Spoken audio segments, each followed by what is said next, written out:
గోంగూర చికెన్కి ముందుగా గోంగూర శుభ్రంగా కడిగి ఇలా మెత్తగా ఉడకబెట్టుకుని పప్పు గుత్తితో మెత్తగా మెదుపుకుందాము. గోంగూర అయితే మెత్తగా మెదిగింది. ఇప్పుడు కూరకి మనం కళాయి పెట్టుకుందాము. కళాయి వేడెక్కింది. ఇప్పుడు తగినంత ఆయిల్ వేసుకుందాం. ఆయిల్ వేడెక్కింది. ఉల్లిపాయ వేసుకుందాం.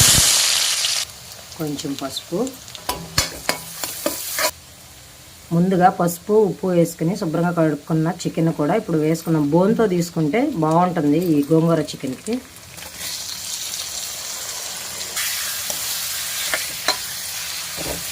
కాస్త కల్లుప్పు కూడా వేసుకుని మూతపెట్టి ఉడకనిద్దాం.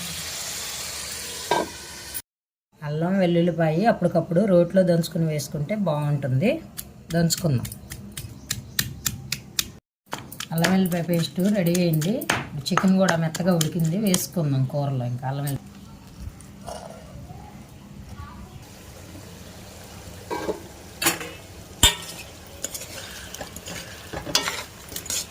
చికెన్ అయితే వాటర్ అంతా ఎగిరిపోయింది. ఇలా ఆయిల్ పైకి తేలాలి.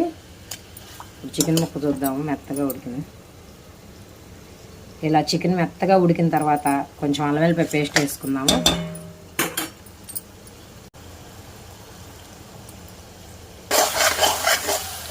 అల్లం వెల్లుల్లిపాయ పచ్చివాసన పోయింది. ఇప్పుడు మెత్తగా నూరుకున్నాం గోంగూరను కూడా వేసుకుందాం.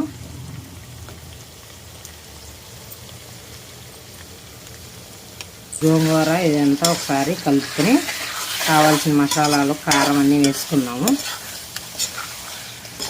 కొంచెం గట్టిగా ఉంది కాబట్టి కొన్ని వాటర్ పోసుకుందాం.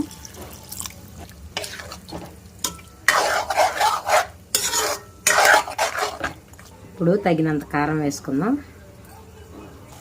ఇప్పుడు ఇంకొంచెం ఉప్పు కూడా వేసుకుందాం.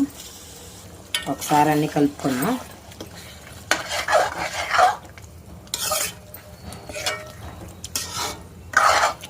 ధనియాల పొడి వేసుకుందాం.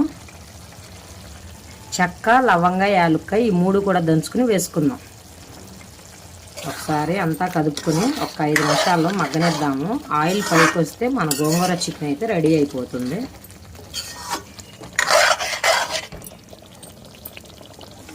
ఐదు నిమిషాల తర్వాత అయితే ఆయిల్ పైకి వచ్చింది. ఇప్పుడు కొత్తిమీర వేసుకుని స్టవ్ ఆఫ్ చేసుకుందాం.